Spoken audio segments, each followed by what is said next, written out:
com a mulher do seu próximo, o homem e a mulher adúltera serão punidos de morte.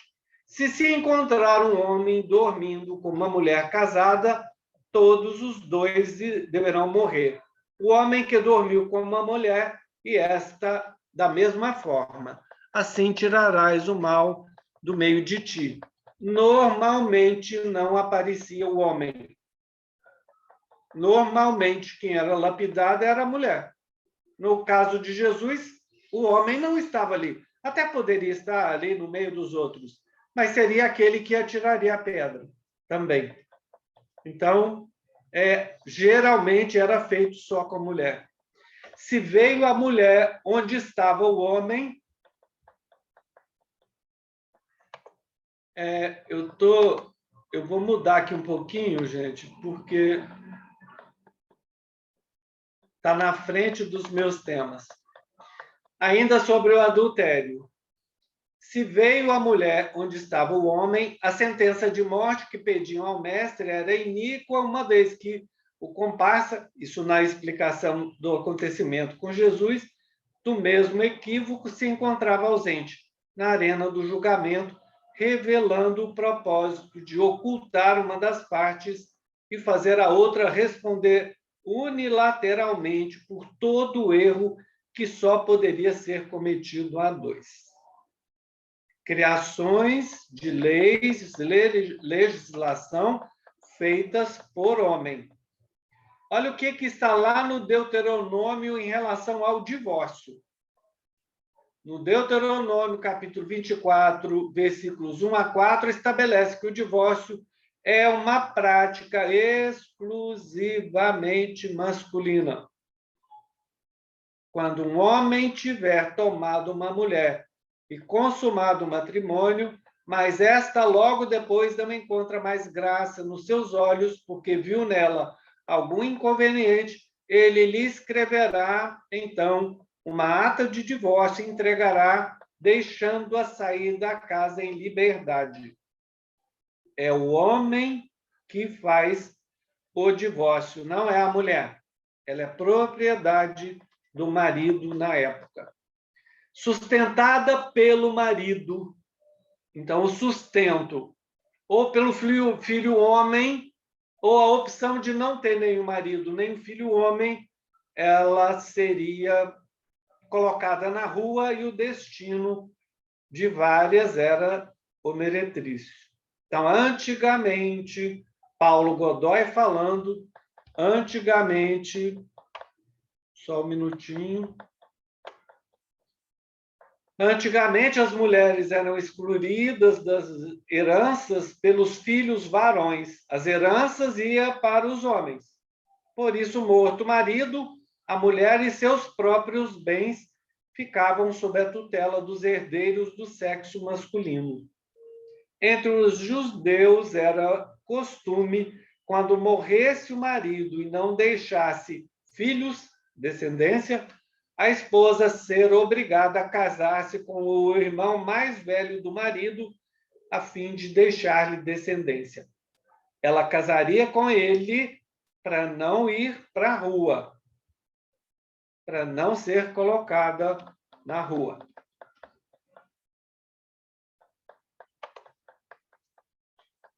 Discriminação da mulher.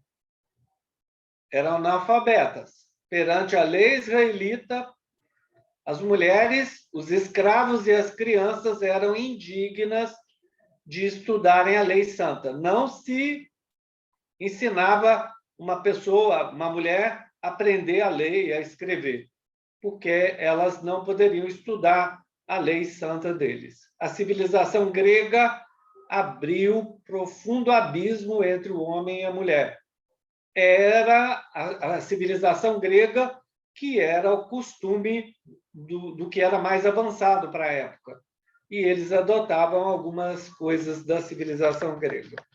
Quanto mais um homem se educava, mais se distanciava da mulher, que vivia imobilizada na ignorância na ignorância. Na antiguidade, os gregos sempre mantiveram a mulher sob tutela, não lhe reconhecendo a capacidade jurídica. Em Roma, se reconhecia à mulher personalidade jurídica, porque não lhe era atribuída a propriedade da terra. Isso é o Paulo Godoy. Eu estou tendo problema com essa faixinha aqui. Propriedade de terra. Isso é o Paulo Godoy que fala para a gente. Então, ela era sem capacidade jurídica, era ela restrita ao lar e ela tinha segregação religiosa, porque ela não podia estudar a lei santa deles. Era só homem que podia fazer. Então, ela não podia ser testemunha, não tinha capacidade jurídica, ela não podia conversar com outras pessoas na rua, principalmente homens, e dentro de casa, os homens eram estimulados a não conversar com as mulheres esposas, e elas não podiam penetrar nos ambientes restritos aos homens no templo. Elas só podiam ir até onde escravos, gentios, podiam adentrar no primeiro espaço do templo. Elas não podiam entrar além disso. Então, elas eram misturadas com os gentios, com escravos, e não podiam entrar no lugar que os maridos entravam.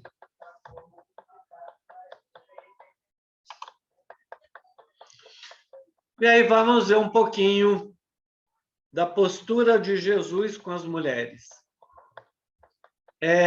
Discriminação em relação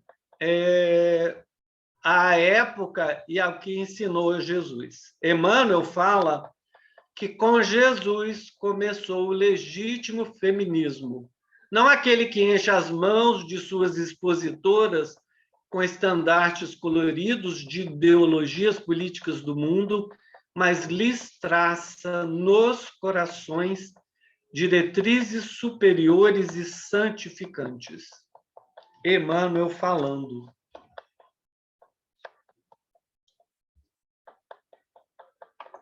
Brigando com isso aqui. Desculpa. Na revista Cultura Espírita tem essa frase que eu peguei de lá. Jesus e as mulheres, e aqui igualdade. O Novo Testamento registra que as multidões que seguiam a Jesus eram compostas não só de homens, como também por mulheres, tendo ambas inusitada igualdade de acesso ao rabi, ao mestre.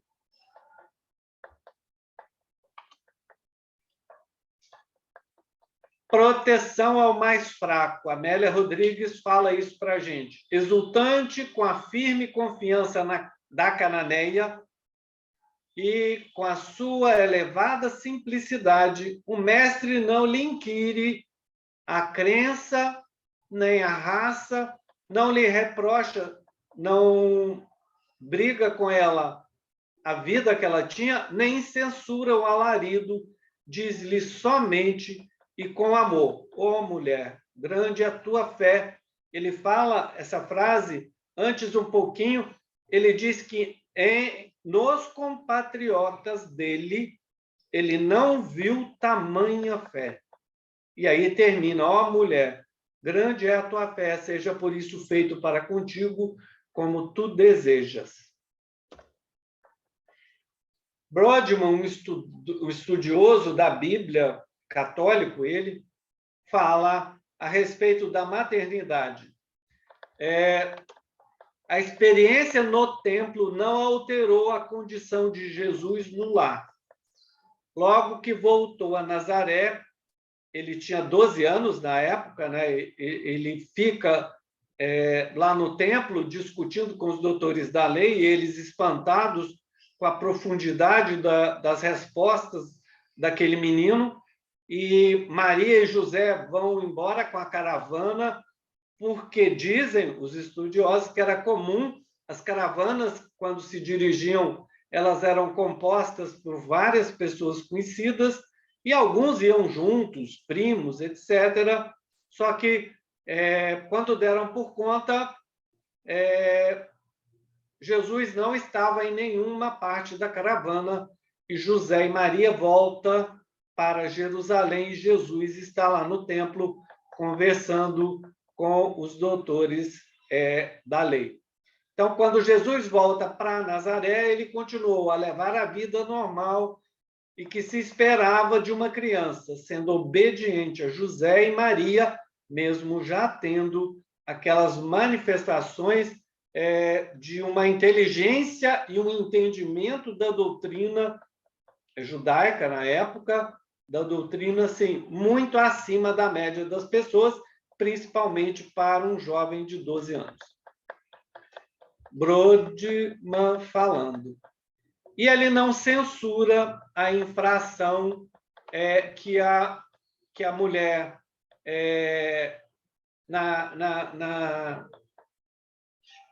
na personalidade de Marta faz. Então, o mestre não censura Marta, não recrimina Marta, não lhe ironiza a amblioplia mental, ela olhando só para um lado da coisa. Não lhe diz em tom de humorismo que se acha presa às coisas terrestres. Apenas diz que Maria escolheu a melhor parte.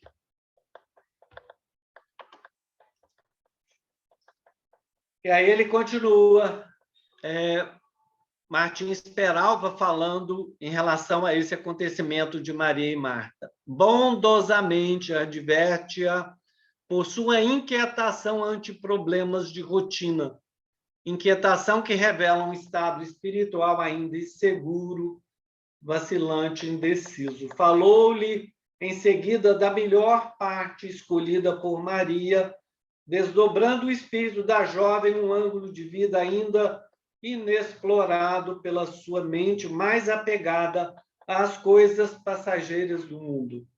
Não a censurou nem a recriminou, apenas aconselhou-a com delicadeza que se acalmasse. E aí Martins Peralva traz isso para a gente. Continuando, Jesus e as mulheres. Vai chamar, em relação à samaritana, aí ele vai falar com a samaritana. Vai chamar o teu marido e vem cá. Algumas traduções atuais colocam que marido tem uma conotação em uma época no judaísmo de ídolo. Mas aqui Jesus fala para ela para o marido dela, marido físico, e não ídolos. A gente vai ver lá uma partezinha que ele fala que ela já teve 7 maridos. No judaísmo, isso não seria aceitável. Ela seria lapidada, ela não poderia casar, a não ser que fosse com o irmão do marido, e apenas por piedade. Então, assim, aí vem a conotação dos ídolos, que elas já tiveram, os samaritanos, vários ídolos em várias épocas, mas aqui no momento ela fala ao marido mesmo, para ela entrar na cidade e voltar trazendo o marido. Ordena-lhe com brandura e segurança. Ela se perturba, era uma pecadora, ele o sabia, conjectura. Esse era o seu tormento íntimo. Tantos ídolos. Quando se sentia ferida, humilhada no seu amor, receosa. As lágrimas afloram e escorrem abundantes. A palavra empalidece, o vigor nos seus lábios e, quase sem fôlego, esclarece. Não tenho marido. A vergonha estampa no seu rosto moreno a própria dor.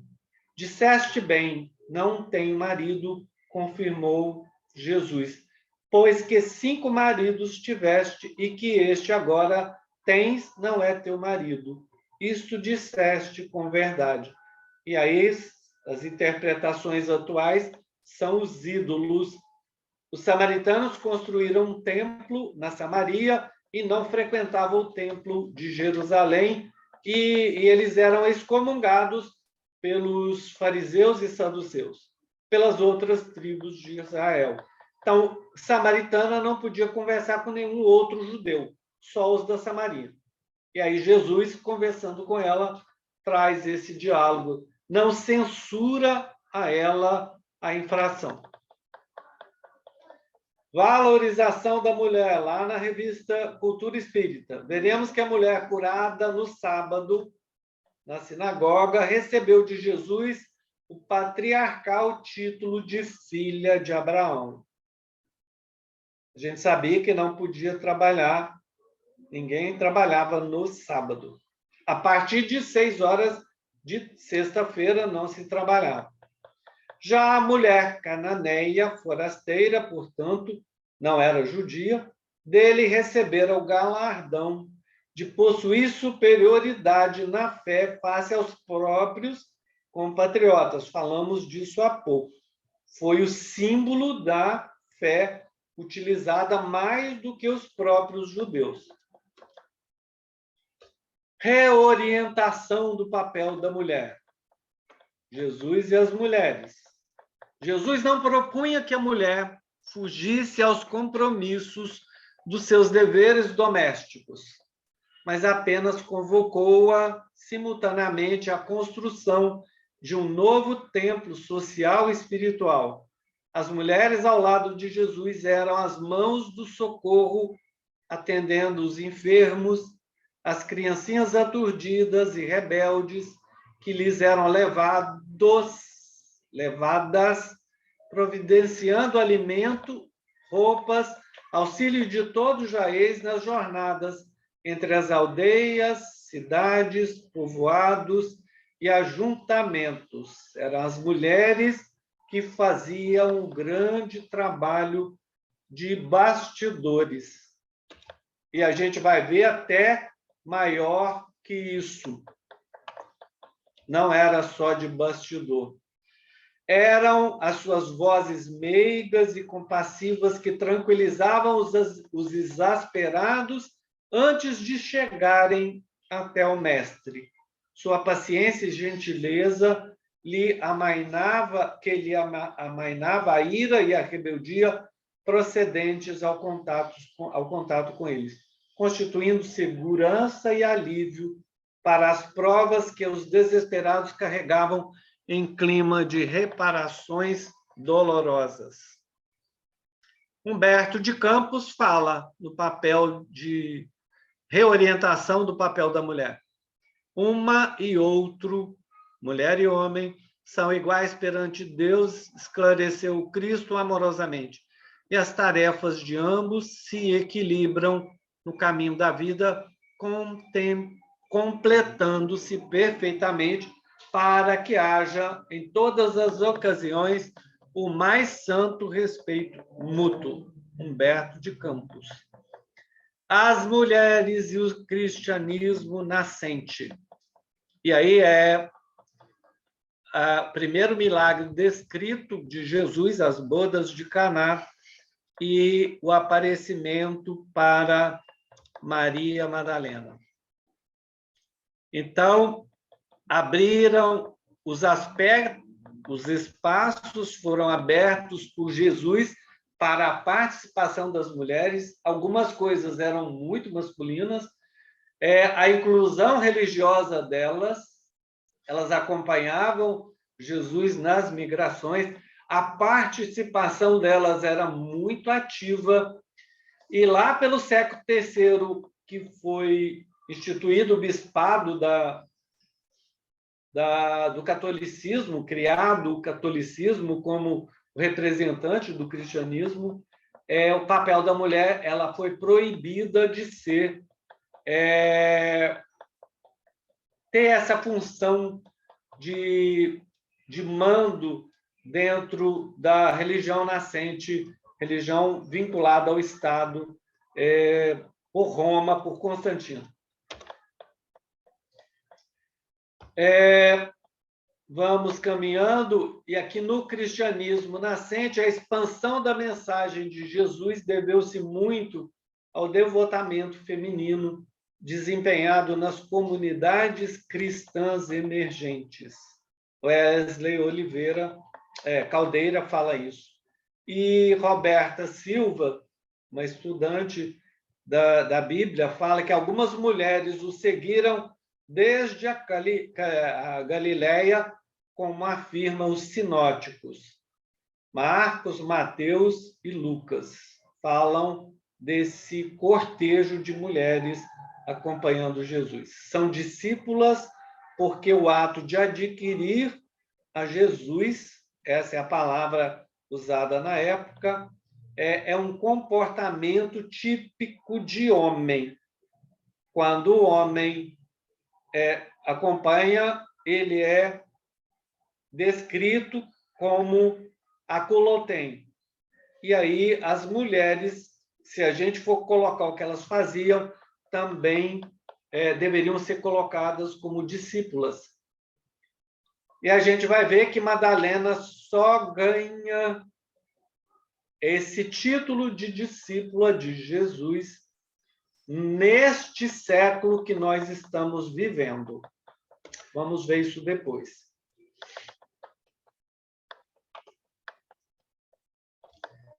O Wesley Caldeira fala, continua ainda, as mulheres participavam ativamente dos trabalhos cristãos, mais silenciosas que os homens, não temos grandes registros disso, intencionalmente pelos homens, o trabalho era muito mais, era deles todos, mas eram registrados dos homens, eles é que sabiam ler, eles é que registravam as coisas deles, né?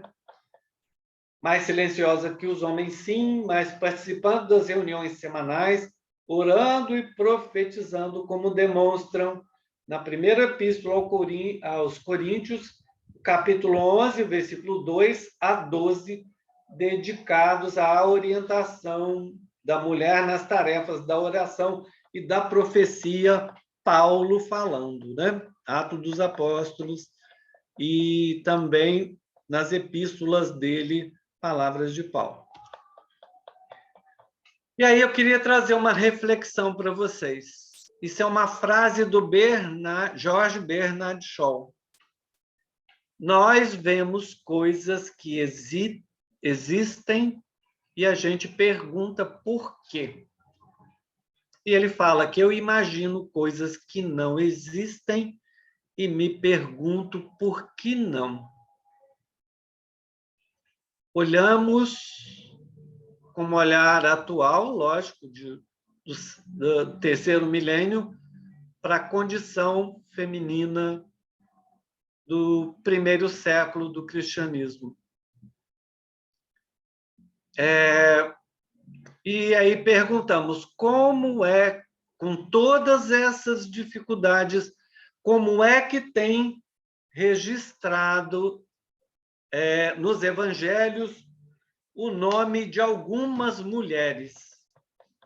Como é que pode ter o nome registrado com tantas essas dificuldades? Ou elas fizeram coisas enormes que não podiam ser apagadas, ou alguma outra coisa, a energia de Jesus, de repente, coloca elas em evidência.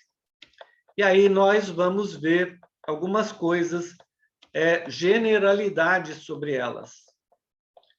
Maria, vamos falar essencialmente das Marias, não só das mulheres como um todo, mas essencialmente das Marias. Maria era um nome muito comum e vinha de Miriam, com M no final e Y, mas também podia ser com A, com tio no final, em hebraico, que era uma forma grega, helênica, de uma irmã de Moisés. Estava nos livros, era muito comum. Estudaremos apenas 4 Marias, especialmente 2 Marias. Mas Algumas versões de alguns estudiosos registram até 8, como a gente vai modificar, apresentar agora. Então, no Novo Testamento, apenas no Novo Testamento, temos referência a 8 Marias, que provavelmente tratam de 5 ou 6 pessoas distintas. A primeira é a mãe de Jesus, a segunda é Maria Madalena, a terceira é Maria, mãe de Tiago, a quarta é Maria, esposa de Cleopas, a quinta ela é citada apenas como a outra Maria, a sexta é Maria, irmã de Marta e Lázaro, a sétima é Maria, mãe de João Marcos, e, finalmente, Maria saudada, uma Maria, não se sabe quem é, que foi saudada numa carta de Paulo. E aí veremos especialmente essas aí. Maria de Nazaré, Maria de Magdala, Maria, irmã de Marta, e Maria, mãe de Tiago. Maria de Nazaré.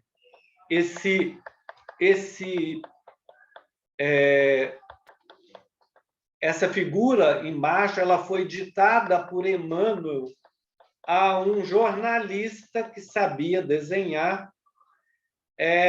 Foram feitas várias sessões, vários dias, e que no final ele falou que era ela, Maria, da época de Jesus, e que não precisava ser modificado.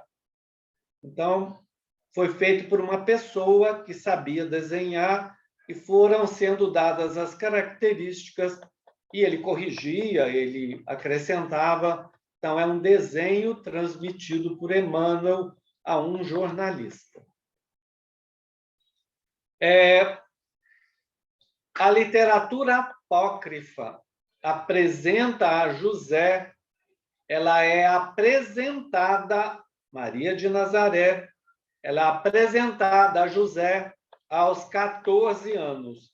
Algumas pessoas falam até em 12 anos. A maioria, boa parte, usa esse 14 anos, porque, em média, elas casavam de 15 a 25. Como ficava um ano com o marido, com a pessoa que era escolhida como marido, então, vários citam que ela tinha 14 anos, só podia casar com 15. A mulher casava entre os 18 e 25, acima de 15, se as famílias autorizassem, elas podiam casar. Isso na Judéia. Ela foi escolhida para ser a mãe, para a gente pensar na importância dela. Ela foi escolhida para ser a mãe do espírito mais evoluído que iria encarnar no planeta. Ela foi escolhida para amamentar, ela foi escolhida para colocar para dormir, ela foi escolhida para ensinar os direcionamentos iniciais para aquela criança, para o jovem. Então, essa pessoa escolhida, vamos pensar na importância dela. Ela seria a mãe do governador do planeta. E ela é escolhida, também José, mas ela é escolhida para cuidar pelas qualidades morais dela, e ela iria cuidar daquele que seria o governador, que já era governador do planeta, e dar os primeiros passos aqui na Terra, que ele iria encarnar aqui, e cuidar dele na infância e na juventude.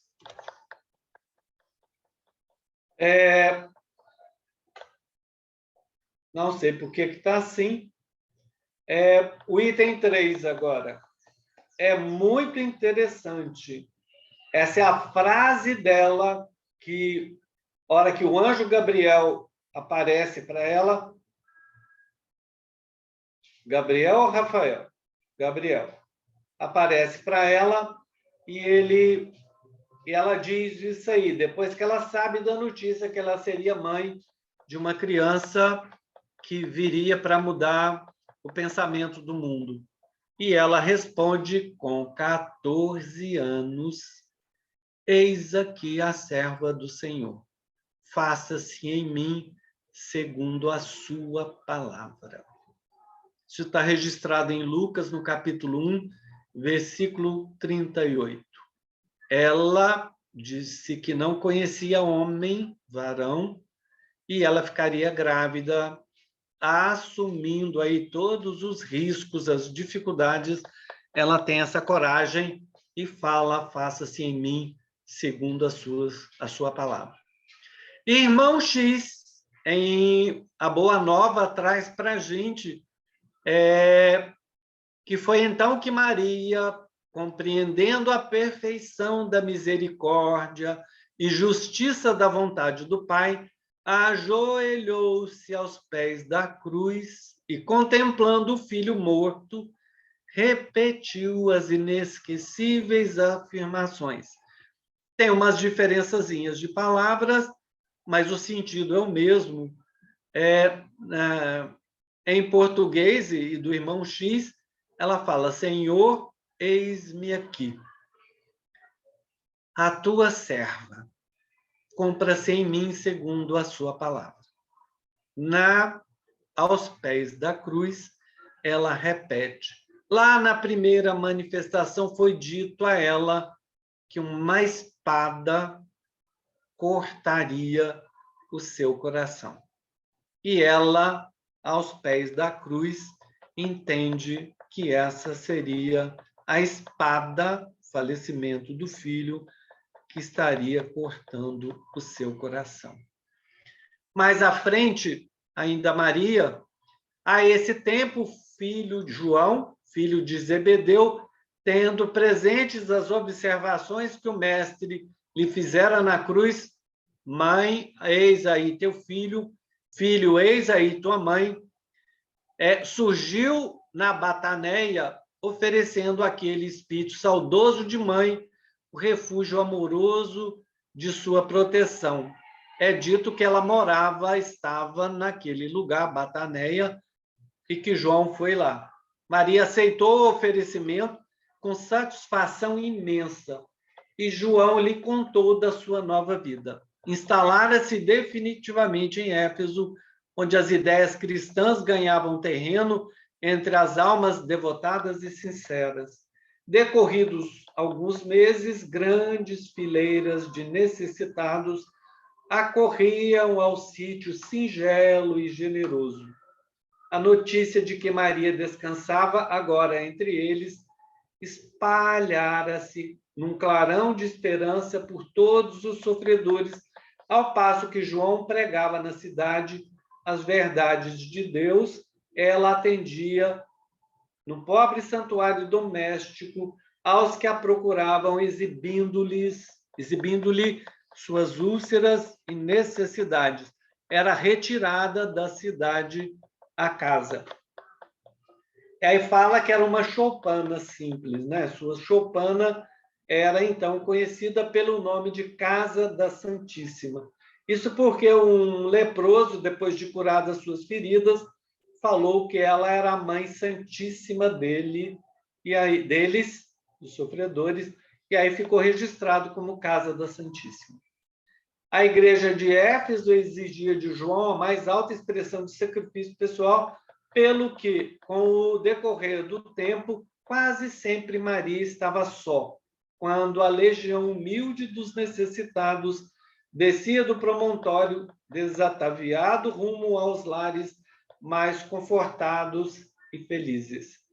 A casinha dela era numa projeção no monte em que via-se o mar. Os dias e as semanas, os meses e os anos passaram incessantes, trazendo as lembranças mais ternas. Humberto de Campos, em A Boa Nova. Um dia, essa Maria estava sozinha. Um dia ela chegou um desses sofredores na casa dela. Ela já estava sob a luz do luar, recordando dentro dela as emoções que tinha tido na época que Jesus estava vivo, e chega esse sofredor, esse doente na casa dela e chama ela de mãe. E ela achou aquela voz muito terna, pediu para ele entrar. E aí, lá dentro, ela começa a falar, e ele começa também a expor os sentimentos dele, reverberando os sentimentos lá de trás, quando ele estava vivo aqui na Terra, e ela acha interessante que ele chama ela de novo de mãe. E ela, como não estava olhando para ele, e ele estende as mãos para ela, ela começa a ver as marcas da crucificação na mão dele. E aí olha para os pés dele e também tinha as marcas da crucificação. E aí olha, procura no lado esquerdo dele a ferida da lança, e lá estava a ferida da lança, e ela reconhece e chama ele de filho, e ela faz um gesto de ajoelhar nos pés dele, e ele pede a ela que não, e aí é ele que ajoelha e fala para ela que o pai queria que ela fosse ser rainha dos céus. E aí Jesus conduz a ela já tinha falecido, ela estava em espírito, Jesus conduz a ela e ela pede a ele que possa levá-la nos sítios em que ela tinha muito sentimento dentro da vida dela. E ela retorna a Nazaré, a Cafarnaum, e lembra daqueles que estavam sendo colocados nos circos, nas fogueiras, e pede a ele que ela queria visitar a todos. E ela faz essa visita e é levada depois para Jesus, levada depois com Jesus, a princípio ao ambiente em que Deus poderia aparecer para eles, acredito. Agora, Maria Madalena. É dito em Lucas que Jesus expulsou dela 7 demônios. Ela é identificada apenas como pecadora, também em Lucas, no capítulo 7, no versículo 36, e não como prostituta. E a gente tem que pensar que ela foi escolhida para ser a mensageira da ressurreição. É ela que aparece no túmulo e leva a mensagem que Jesus não está lá, que Jesus ressuscitou. O sinônimo de luxúria e de arrependimento, Madalena arrependida, né, só aparecem na história do cristianismo no século V, pelo Papa Gregório. É o Papa Gregório que associa a ela 3 características, que isso é levado para as pessoas como sendo uma mulher de vida fácil. Ela é considerada prostituta a partir daí, do Papa Gregório, do século V, e só no século XX é retirada essa qualificação, ficando só pecadora. Papa Francisco, muito mais recentemente, eleva a condição dela a discípula. 2020 anos para redimir o papel dela patenteada através dos tempos como prostituta. E aí algumas citações de alguns estudiosos sobre ela. Ninguém melhor do que ela soube desvencilhar-se dos vícios e desprender-se das coisas do mundo. Madalena seguiu de forma irrestrita a recomendação de Jesus, aquele que tomar o arado, não olhe mais para trás. Madalena fez todas essas etapas. Depois das lutas tiranizantes consigo mesma no início da vida, experimentou a soledade e o abandono quando todos se foram a pregar e viver a mensagem de Jesus.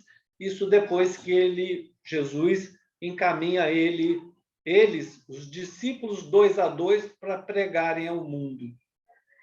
E aí a Amélia Rodrigues fala sobre ela, estando a sós, a pervagar pelas praias longas que o recordavam Tiberíades, encontrou leprosos que vinham de longe a buscar socorro nas mãos dele, e como chegassem tarde, ele já tinha falecido, abraçou-os como irmão e partiu para o Vale dos Imundos, cantando salmodias de felicidade. Ela estava andando lá nos sítios em que Jesus tinha pregado e encontrava os desconsolados, leprosos, e ela resolve falar para eles dos ensinamentos de Jesus. Certo dia, um grupo de leprosos veio de Dalmanuta, procediam da Idumeia aqueles infelizes, cansados e tristes em supremo abandono. Perguntavam por Jesus Nazareno, mas todas as portas se lhe fechavam. Maria, por ter feito com eles e sentindo-se isolada com amplo direito de empregar sua liberdade, reuniu-os sob as árvores da praia e lhes transmitiu as palavras de Jesus, enchendo-lhes os corações de claridade, das claridades do Evangelho. As autoridades locais, entretanto, ordenaram a expulsão imediata dos enfermos, não podia ficar na cidade os leprosos. A grande convertida percebeu tamanha alegria no semblante dos infortunados e se pôs em marcha com eles para Jerusalém. Todo o grupo passou a noite ao relento, mas sentia-se que júbilos do reino de Deus agora os dominavam. Todos se interessavam pelas descrições de Maria, devoravam-lhe as exortações, contagiados por sua alegria e sua fé. Chegados em Jerusalém, a cidade, foram conduzidos ao Vale dos Leprosos, que ficava distante, onde Madalena penetrou com espontaneidade de coração. Seu espírito recordava as lições do Messias e uma coragem indefinível se assenhorava de sua alma. Dali em diante, todas as tardes, a mensageira do Evangelho reunia a turba de seus novos amigos e lhes dizia o ensinamento de Jesus. Então, rostos ulcerados, sem orelhas, sem narizes, feridas abertas, encheu-se de alegria, olhos sombrios e tristes tocavam-se de nova luz. Maria lhes explicava que Jesus havia exemplificado o bem até a morte, ensinando que todos os seus discípulos deveriam ter bom ânimo para vencer o mundo. Os agonizantes arrastavam-se até junto dela e lhe beijavam a túnica singela. A filha de Magdala, lembrando o amor do Mestre, tomava-os em seus braços fraternos e carinhosos. Em breve tempo, sua epiderme apresentava igualmente manchas violáceas e tristes.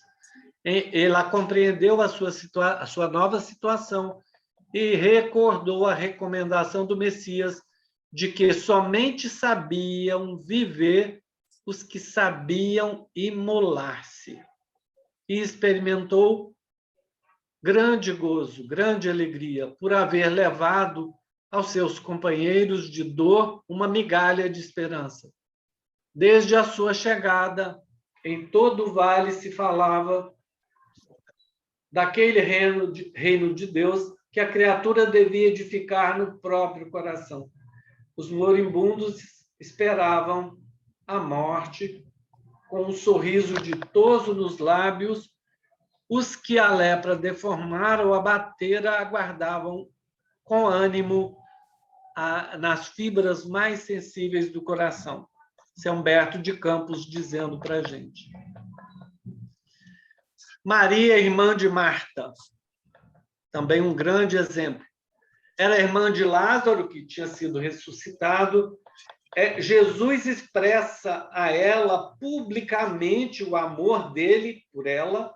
Isso está em João, no capítulo 11, versículo 5, e é citado assim: Jesus amava a Marta, bem como a irmã dela e a Lázaro. Não cita Maria como exemplo aí, mas fala da Marta. E nesse encontro, que a gente vai falar sobre ela, para algumas pessoas houveram 2 encontros. Um foi na casa de Lázaro, um jantar com os discípulos, isso era 7 dias antes deles irem para Jerusalém, ia ocorrer a prisão e a crucificação dele. E Marta fala com Jesus, que para Jesus falar com Maria, que estava aos pés de Jesus, passando unguento nos pés de Jesus, e limpando com o cabelo os pés de Jesus, Jesus fala a ela que Maria tinha escolhido a parte que interessava, a parte mais interessante, a boa parte, e que esta parte nunca seria lhe tirada, que esta parte não lhe será tirada. Mateus 10, capítulo 10, versículo 41 e 42.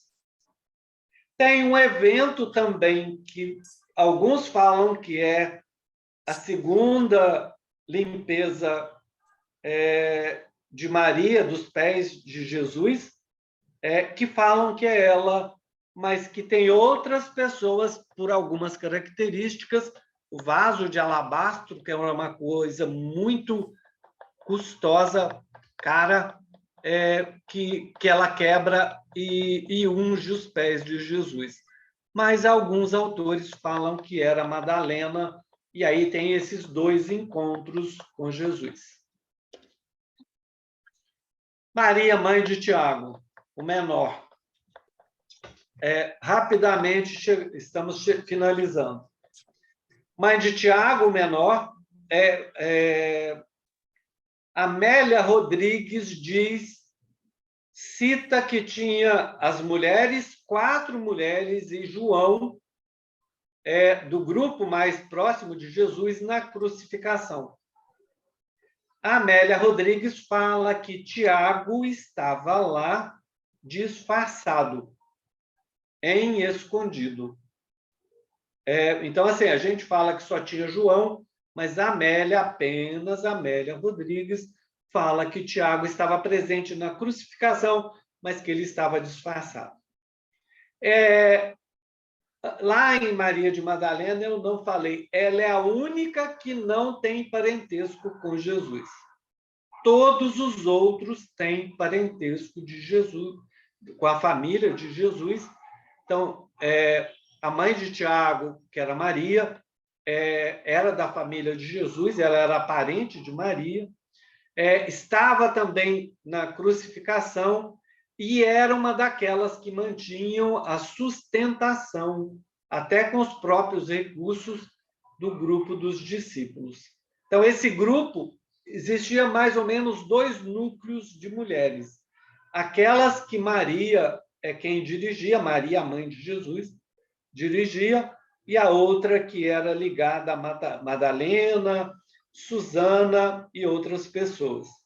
Então, tinha esses 2 núcleos femininos proximamente a Jesus.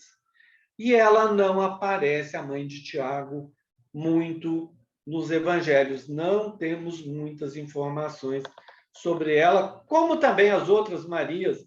Maria Madalena, as grandes informações que a gente tem nos evangelhos apócrifos dela. E aí,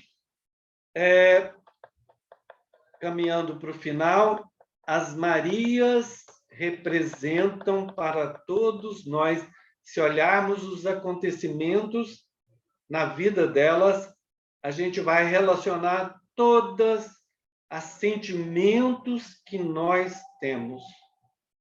Então, sentimentos amorosos imensos, sentimentos de cuidados, sentimentos de acolhimento, sentimentos que traziam vida para o movimento iniciante do cristianismo, e essas mulheres trouxeram esse colorido dos sentimentos para o cristianismo nascente.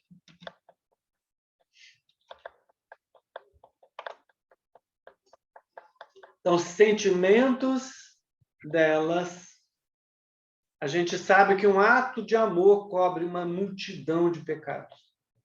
Isso é a primeira epístola de Pedro, o capítulo 4, versículo 8, que ele fala: mas, sobretudo, tende ardente amor uns para com os outros, porque o amor cobrirá uma multidão de pecados.